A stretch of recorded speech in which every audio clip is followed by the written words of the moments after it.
துலாம் 360 TV channel நேயர்களுக்கு அபிராமி சேகரின் அன்பான வணக்கங்கள். துலா ராசியில் பிறந்த உங்களுக்கு இந்த ஜூன் மாதம் எப்படிப்பட்ட பொதுவான பலன்கள் நடக்கும் அப்படிங்கிறத தான் இப்போ நம்ம பார்க்குறோம். துலாம்னாலே நீங்கள் சுக்கிர பகவானுடைய அனுகூலம் அல்லது ஆதிக்கத்தில் பிறந்திருக்கீங்கன்னு அர்த்தம். கோச்சாரத்தில் அவர் எங்கே இருக்கார், எந்த நட்சத்திரத்தில் இருக்கார், அவர் என்ன பலனை செய்வார், அதை ஒட்டி மற்ற கிரகங்கள் நமக்கு நன்மையாக தீமையாக செய்வாங்க அப்படிங்கிறத தான் இப்போ பார்க்குறோம். உங்களுடைய ராசிநாதன் சுக்கிர பகவான் கோச்சாரத்தில் உங்களுடைய ராசிக்கு 8ஆம் இடத்துல இருக்கார். அப்புறம் பார்த்தீங்கன்னா இந்த மாதம் 14ஆம் தேதிக்கு அப்புறம் 12ஆம் தேதிக்கு அப்புறமே அவர் 9ஆம் இடத்துக்கு வர்றார். ஆக இந்த மாதம் 12ஆம் தேதி வரைக்கும் நீங்கள் ரொம்ப கவனமாக இருக்கணும். ஏன்னா குருவும் அங்கே தான் இருக்கார், 8ஆம் இடத்துல சுக்கிரனும் அங்கே தான் இருப்பார். உங்கள் ராசிநாதன் 8 அப்படின்னாலே தேவையில்லாத விஷயங்கள்ல நீங்கள் தலையிடாதீங்க. எவ்வளோ நாள் வரைக்கும்னா இந்த மாதம் ஜூன் 12ஆம் தேதி வரைக்கும் யாருக்கும் கடன் கொடுக்காதீங்க. அந்த பணங்கள் திரும்ப வருவதற்கான வாய்ப்புகள் ரொம்ப குறைவு. அதோட தேவையில்லாத எந்த விஷயத்திலையும் நீங்கள் அவாய்ட் பண்ணுறது ரொம்ப நல்லது. எக்காரணத்தை கொண்டு யாருக்கும் சூரிட்டி போடாதீங்க, யாருக்கும் பெரிய லெவலில் செக்யூரிட்டி கொடுக்காதீங்க. இதெல்லாமே ரொம்ப முக்கியம். குறிப்பாக இந்த 12ஆம் தேதி வரைக்கும் தெய்வ அனுகூலத்தை வாய்ப்பு இருந்தால் கூட்டுங்க. இதுதான் ரொம்ப முக்கியமான விஷயம். 12ஆம் தேதிக்கு அப்புறம் உங்களுடைய ராசிநாதன் சுக்கிர பகவான் உங்களுடைய ராசிக்கு 9ஆம் இடத்துக்கு போவார். 9 தெய்வ அனுகூலம். யாருக்கெல்லாம் வாழ்க்கையில் பிரச்சனைகள் இருக்கோ அவங்களுக்கெல்லாம் தெய்வ அனுகூலம் இருந்தால் வாழ்க்கையில் வெற்றி அடைவதற்கான வாய்ப்பு நிறையா இருக்குது. இந்த மாதத்தில் உங்களுடைய பொருளாதார நிலைகள் எப்படி இருக்குன்னு பார்க்குறோம். பெரிய லெவலில் வருமானங்கள் இருக்குது, அதற்கு தகுந்த சம்பாத்தியங்கள் இருக்குது, அதுக்கு தகுந்த செலவினங்களும் இந்த மாதம் இருக்குது. யாரெல்லாம் பேச்சின் மூலமாக வருமானத்தை சம்பாதிக்கிறீங்களோ வருமானங்கள் இருக்குது, செலவினங்கள் உண்டு. இந்த மாதத்தில் உங்களுடைய முயற்சிகள் எப்படி இருக்குது அப்படின்னு பார்க்குறோம். உங்களுடைய முயற்சி ஸ்தானாதிபதியே குரு பகவான் கோச்சாரத்தில் உங்களுடைய ராசிக்கு 8ஆம் இடத்துல இருக்கார்.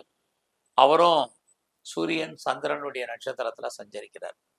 அப்போ துளராசியில் பிறந்த உங்களுக்கு குரு 8ல், அவர் வாங்கின நட்சத்திர சாரமும் சூரியனும் 8ஆம் இடத்துல இருக்காரு.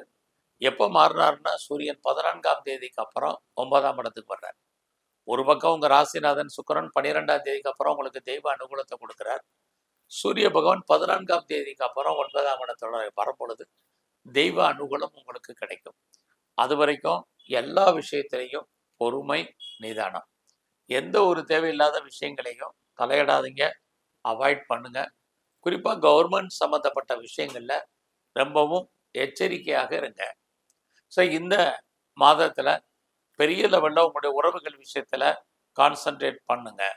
இல்லைன்னா உறவுகளால் உங்களுக்கு தேவையில்லாத மன வருத்தங்கள், பிரச்சனைகள் ஏற்பட்டு விலகும். உறவுகள் மட்டுமல்ல, அக்கம் பக்கத்தில் இருக்கக்கூடிய அண்டை அயலார் வீட்டுக்காரங்களும் நமக்கு தேவையில்லாத மன வருத்தங்களையும் பிரச்சனைகளையும் கொடுப்பதற்கான வாய்ப்புகள் நிறைய உண்டு. நம்முடைய இளைய சகோதர சகோதரிகள் இருந்தால் அவர்களால் நமக்கு பிரச்சனைகள் இருக்கு. இது எல்லாமே இந்த மாதம் 12ஆம் தேதி வரைக்கும் இருக்கு. அதுக்கப்புறம் அதனுடைய தன்மைகள் ரொம்ப குறையும். ஏன்னா 12ஆம் தேதி வரைக்கும் குருவும் சுக்கிரனும் உங்களுடைய ராசிக்கு 8ஆம் இடத்துல இருந்துகிட்டே இருக்காங்க. 8ஆம் இடம் தேவையில்லாத பிரச்சனைகள். அதனால இந்த மாதத்துல நீங்க போக்குவரத்து, வண்டி வாகனங்கள், வெஹிக்கிள்ஸ்ல எச்சரிக்கையா போயிட்டு வாங்க. ஸோ எங்கேயாவது ட்ராவல் பண்ணணும், அல்லது லிஃப்ட்டில் போகணும், எலிவேட்டரில் போகணும், எஸ்கலேட்டரில் போகணுங்கிறவங்கெல்லாம் கொஞ்சம் கவனம். குறிப்பாக யாரோடெல்லாம் தொடர்பு கொள்கிறீங்களோ அவங்களோடலாம் கவனமாக பார்த்து பேசி பழகுங்க. இது ரொம்ப ரொம்ப முக்கியம். இந்த மாதத்தில் பெரிய லெவலில் எஃபர்ட் எடுத்து பண்ணக்கூடிய காரியங்கள் எதுவும் இல்லை. அதனால ரொம்ப ரொம்ப பொறுமையாகவும் நிதானமாகவும் செயல்படுங்க. எடுத்து வைக்கிற முதலையும் சொன்ன மாதிரி கவனமாக இந்த ஸ்டெப்புகளை எடுத்து வைங்க. குறிப்பாக உங்களை நீங்கள் டெவலப் பண்ணுறதுக்கோ அப்டேட் பண்ணுறதுக்கோ இந்த மாதம் 12ஆம் தேதிக்கு அப்புறம் தான் நீங்கள் எடுக்கக்கூடிய காரியங்கள், உங்களுடைய முயற்சிகள் ஏதோ ஒரு விதத்தில் இறையறலால் உங்களுக்கு நன்மை அடையும் அல்லது சக்ஸஸ்ஃபுல் ஆகுவீங்க. ஸோ இந்த மாதம் 12ஆம் தேதிக்கு அப்புறம் யாரெல்லாம் வீடு மாறணும்னு நினச்சிங்களோ, இடம் மாறணும்னு நினச்சிங்களோ உங்களுக்கு அதுக்கான சந்தர்ப்பங்கள் இருக்குது. ரொம்ப நாளாக என்னுடைய சொத்து விற்காமல் இருக்குது, ப்ராப்பர்ட்டி சேல் ஆகாமல் இருக்குது அப்படிங்கிறவங்களுக்கு அதுக்கான வாய்ப்புகள் எல்லாம் இந்த மாதம் 14ஆம் தேதிக்கு அப்புறம் சொத்துக்கள் கைவிட்டு போவதற்கான வாய்ப்புகள் நிறைய உண்டு. அது இல்லாமல் இந்த மாதத்தில் நீங்கள் ஏதாவது பெரிய லெவலில் சொந்தமாக இடங்கடம் வாங்கணும்னு நினைக்கிறவங்க, வீடு வாங்கணும், வண்டி வாங்கணும், கார் வாங்கணும்னு நினைக்கிறவங்க பொறுமையாக இருங்க.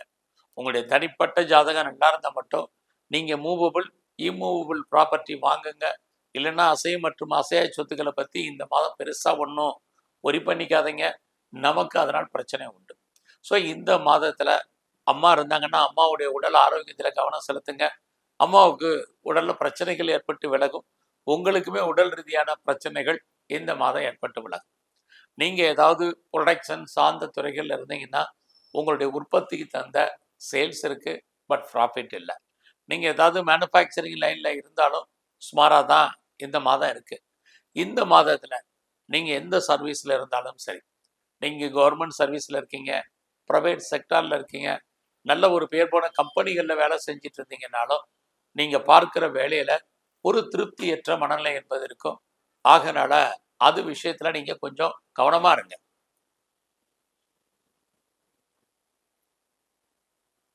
இந்த மாதத்தில் நீங்கள் உங்களுடைய கரியரில் ஜாபில் பெருசாக நீங்கள் எஃபர்ட் எடுக்கணுங்கிறது இல்லை.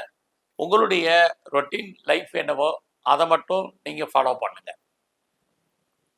இந்த மாதத்தில் பெரிய லெவலில் உங்களுடைய ஜாப் இருக்கிற மாதிரி ஒரு தோற்றம் இருந்தாலும் வேலையில் நிறைய ஸ்ட்ரகிள் இருக்குது, பிரச்சனைகள் இருக்குது, ஒரீஸ் இருக்குது, வெளியே சொல்ல முடியாத பிரச்சனைகளை ஃபேஸ் பண்ண வேண்டிய காலங்கள் இந்த மாதம் இருக்குது.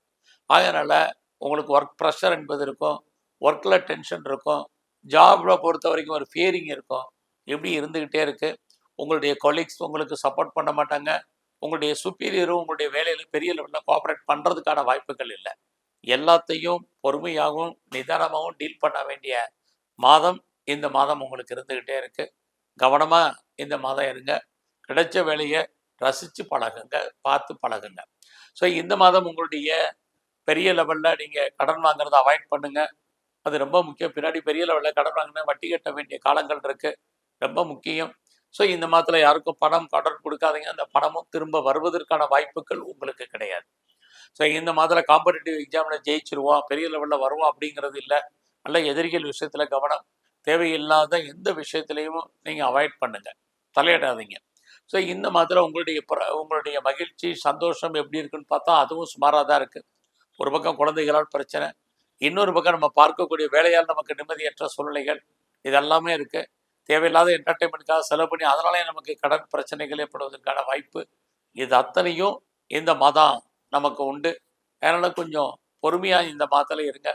ஸோ இந்த மாதம் நீங்கள் ஏதாவது சொந்த பிஸ்னஸ் பண்ணிங்கன்னா அந்த பிஸ்னஸை பொறுத்த வரைக்கும் இந்த மாதம் சுமாராக இருக்குது. பார்ட்னர்ஷிப்போடு பிஸ்னஸ் பண்ணிங்கன்னா பார்ட்னர் உங்களை விட்டு பிரிஞ்சு போவதற்கான வாய்ப்பு இருக்குது. இதே தான் லைஃப் பார்ட்னருக்கும் பிஸ்னஸ் பார்ட்னருக்கும் பொருந்தும். ஏன்னா உங்களுடைய 8ஆம் இடத்துல கிரகம், குறிப்பாக குரு பகவான், அவரும் சூரிய நட்சத்திரத்தில் இருக்கனால எல்லா விஷயத்துலையும் கவனமாக இருங்க. நீங்கள் ஒன்றுக்கு மேற்பட்ட தொழில் அல்லது ஒன்றுக்கு மேற்பட்ட பிஸ்னஸ் பண்ணுறதுக்கான வாய்ப்பு இந்த மாதம் 14ஆம் தேதிக்கு அப்புறம் இருக்குது. அது நல்லா இருக்கும். யாரெல்லாம் பெரிய லெவலில் 2வது திருமணத்திற்கு முயற்சி பண்ணுறீங்க அப்படிங்கிறவங்களுக்கு அதற்கான ஒரு வாய்ப்பு சந்தர்ப்பங்கள் இந்த மாதம் உண்டு. நான் பெரிய லெவலில் எக்ஸ்போர்ட் பண்ணிகிட்டு இருக்கேன், எனக்கான ரிட்டர்ன்ஸ் கிடைக்குமா அல்லது அவுட்ஸ்டாண்டிங்கில் எனக்கு வரக்கூடிய பணங்கள் கிடைக்குமான்னா இந்த மாதம் 14ஆம் தேதிக்கு அப்புறம் உங்களுக்கு வர வேண்டிய பணம் வருவதற்கான வாய்ப்பு இருக்குது. ரொம்ப நாளாக பாஸ்போர்ட் விசா அதை அப்ளை பண்ணிட்டு வெயிட் பண்ணிட்டு இருக்கேன், வருமானா 14ஆம் தேதிக்கு அப்புறம் அதுக்கான வாய்ப்புகள் இருக்குது. நான் ஃபர்தராக ஏதாவது கம்பெனிக்கு மாறணும், வேறு கம்பெனிக்கு பேப்பர் போடணுங்கிறவங்க இந்த மாதம் 14ஆம் தேதிக்கு அப்புறம் பேப்பர் போடுங்க, நீங்கள் சக்ஸஸ் பண்ணுவீங்க. எது எப்படி இருந்தாலும் இந்த மாதத்தை பொறுத்த வரைக்கும் நீங்கள் பெரிய லெவலில் இன்வெஸ்ட்மெண்ட் பண்ணுறதாக இருந்தால் பொறுமையாகவும் இன்வெஸ்ட்மெண்ட் பண்ணுங்கள். நான் ஃபர்தராக ஏதாவது ரிசர்ச் பண்ணுறேன் அல்லது பிஹெச்டி பண்ணுறேங்கிறவங்க தாராளமாக பண்ணலாம். இந்த மாதத்தில் நீங்கள் ஏதாவது கிரீன் கார்டுக்கோ சிட்டிசன்ஷிப்புக்கோ அல்லது பிஆருக்கோ அப்ளை பண்ணிவிட்டு வெயிட் பண்ணுறவங்களுக்கு கிடைக்கிற மாதிரி ஒரு தோற்றம் சுமாராக இருக்குது. ஆக எல்லா விஷயத்துலையும் இந்த மாதம் பொறுமை, நிதானம், தெய்வ அனுகூலத்தை கூட்டுங்க. உங்களுடைய இஷ்ட தெய்வம் எதுவாக நல்லா வணங்குங்க. குறிப்பாக உங்களுடைய குலதெய்வ வழிபாடு ரொம்ப முக்கியம். எல்லாவற்றுக்கும் மேலாக இந்த மாதம் சிவன் கோயிலில் இருக்கக்கூடிய பிரம்மதேவருடைய வழிபாடு ரொம்ப முக்கியமாக பண்ணுங்க. அது மட்டும் இல்லை, பெருமாள் கோயிலில் இருக்கக்கூடிய கருடாழ்வாரை கும்பிட்டு வாங்க. குறிப்பாக ஆஞ்சநேயரை தரிசனம் பண்ணுங்க. தன்வந்திரி பகவானை வழிபாடு பண்ணுங்க. உடல், தொழில், ஆரோக்கியம் அத்தனையும் நன்மையாக இருக்கும், நல்லபடியாக நடக்கும். நன்றி, வணக்கம்.